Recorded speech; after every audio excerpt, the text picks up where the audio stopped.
Okay, so starting turn 5, Confederate player's gone ahead and made his moves. Um, and he's coming down and massing around this round top. I actually didn't see him doing this. I thought he was going to beeline straight for Leetown. So um, maybe he's expecting, and he also has this over here. So this tells me he's expecting some counterplay, but I haven't even got even that far yet. So he's being ultra safe. So I may not pull out my independent. We'll see. It's actually it'll be fine to pull it out once I get this relief column in there.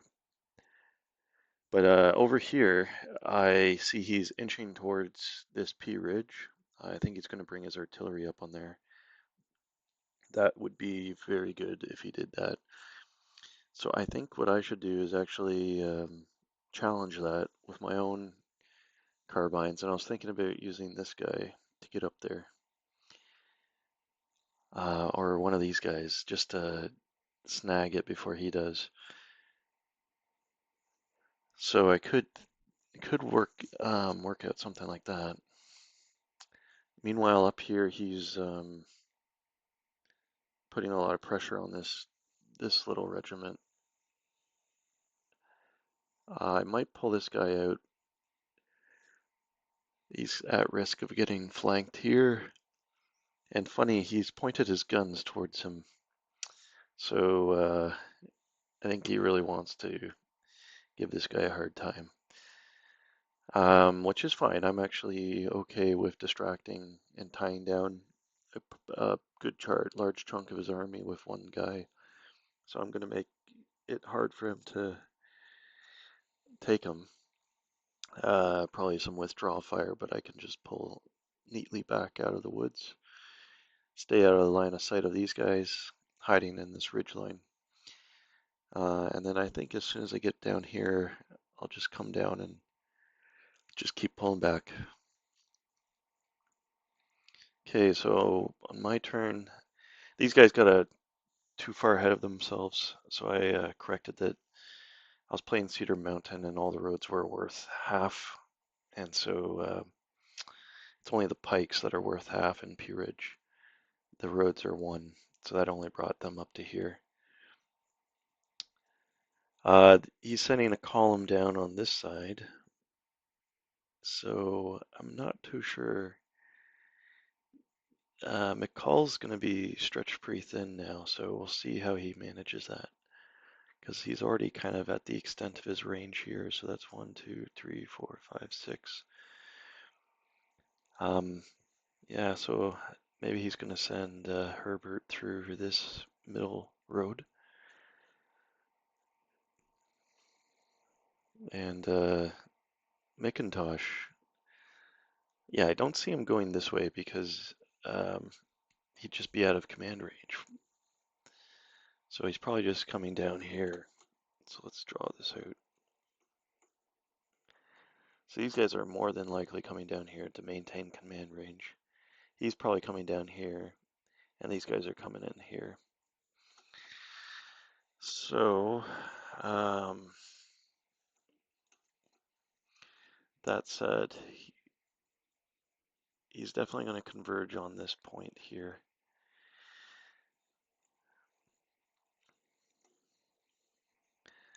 Yeah, so a tight perimeter here is probably all I can ask for at this point.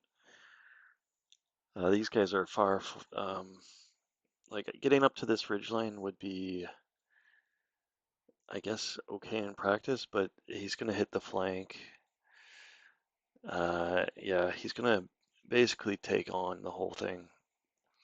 So if I can instead get in here, I can actually get to this sooner, and it's a little bit easier to hold because you know, it's a tighter bottleneck.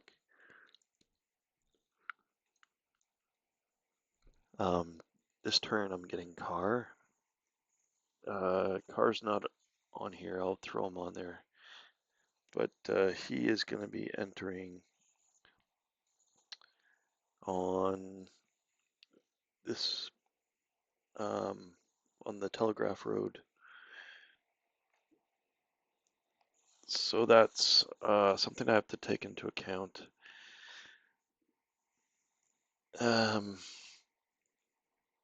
Davis is a much bigger army that enters here. That's not till turn 10.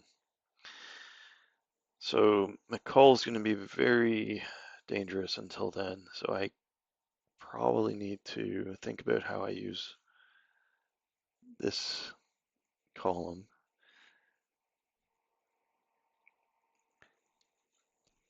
I might just wrap it over. So they'll be coming down here, pretty much turn 1. And then I could come in this way and go up here. So that's going to take a few more turns because it's no longer the pike.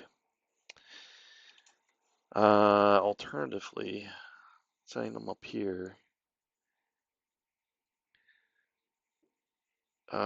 could be done. They get there faster. But, you know, it's kind of tricky. I'm starting to see the problem here. If we zoom out a bit, the main strategic problem is these guys are basically unopposed. And so they're going to sweep in here. And if all my guys are up here, like let's just say I forfeit Leetown. So that's 70. Yeah, I'm already behind. So I wouldn't even, I would have 50 for this, 10 for this, and I'd be giving them 70. So that's already problematic. And then if there's nothing here to oppose him, he would just kind of roll over and hit Curtis. And I'd be stretched pretty thin trying to hold these two. Uh, hmm.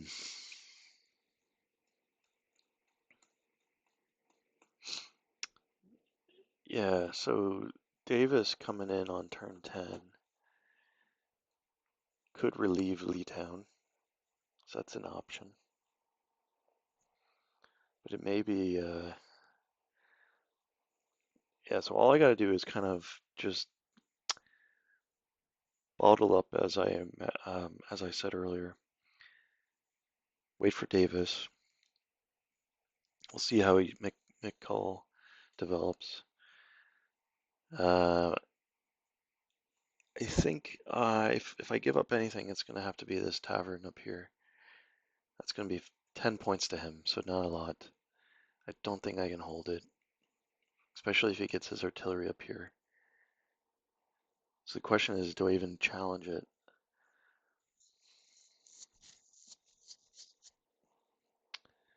Anyway, stuff to think about.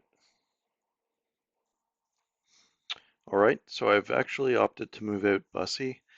I think his whole regiment here is at risk of being enveloped, and I don't want to tie him down.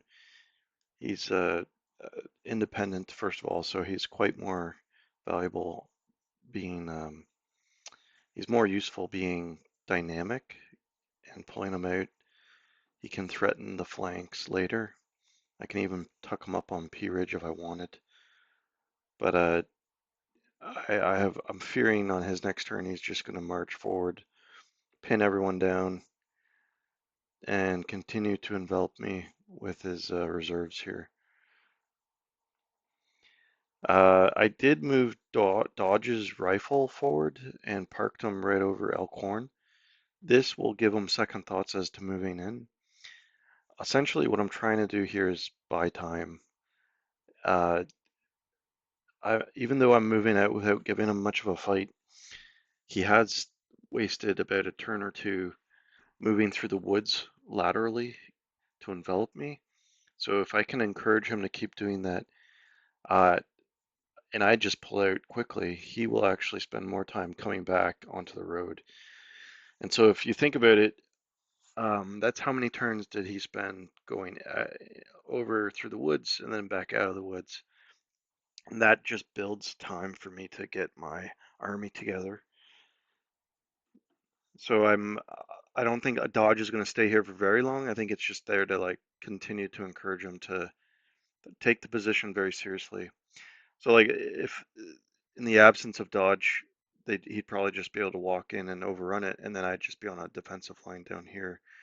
But I can just build a little bit more time with Dodge here. I didn't put all of Dodge's guys up here. I think maybe this guy may need to pull out. If he does come in and swing down, I will pull out immediately. So let's see how he plays his turn. This guy on Dodge's regiment will be moving up here onto the Pea Ridge. I think that's a safe idea. If I was to build a kind of perimeter, I would just want to hold that. And then Dodge himself, who's back here, he's been restricted due to command range issues. He's in command range next turn, so I can move him in better position, but it'd be 1, 2, 3, 4, 5. So if I put Dodge here, I can hold that, and I can hold this, maybe park a guy here. So we'll see what I can come up with. But yeah, that would discourage him from coming up all the way, and he may come down this way and this way. Okay, over here, this is about as far as I want to go with this army. He's coming in down here. He's probably going to take a few more turns to get to me. I'm not sure what he's going to be doing here. I suspect he's just going to come right down. There's no reason he wouldn't. It's towards this Lee town. That's his objective. And then over here, this guy's been unfortunate. He got pinned, which meant I couldn't move him. And now he's taking artillery fire. It's not good. I think I'm just going to retreat him as soon as I can. Okay, that's about it for turn 5.